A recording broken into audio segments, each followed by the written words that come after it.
সঁচাকৈয়ে দুখদায়ক বেদনাদায়ক আৰু মই 5 নৈৰ পৰা গাড়ীত আহোঁতে হেতুকে কথা পাতি আহি আছিলোঁ প্ৰিন্সিপালৰ লগত। পুলিচ কমিশনাৰক কৈছোঁ যে CCTV চাই অনুসন্ধান কৰক, যদি কোনোবাই কাৰোবাৰ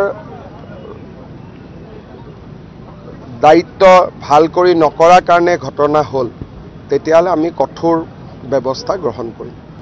GMCHত যিটো ঘটনা হ'ল যথেষ্ট দুখজনক। মই অলপ আগতে প্ৰিন্সিপালৰ লগতো কথা পাতিছোঁ।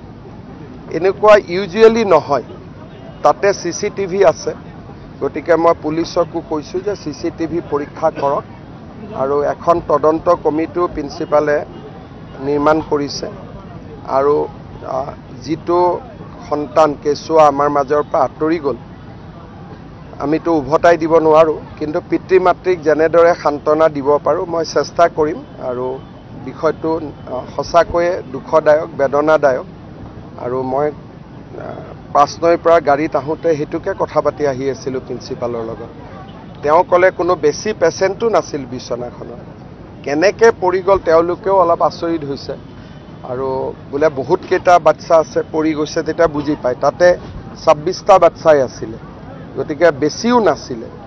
তথাপিতো কাৰো কথাক বিশ্বাস কৰিব নোৱাৰি আমি পুলিচ কমিশনাৰক কৈছোঁ যে CCTV চাই অনুসন্ধান কৰক, যদি কোনোবাই কাৰোবাৰ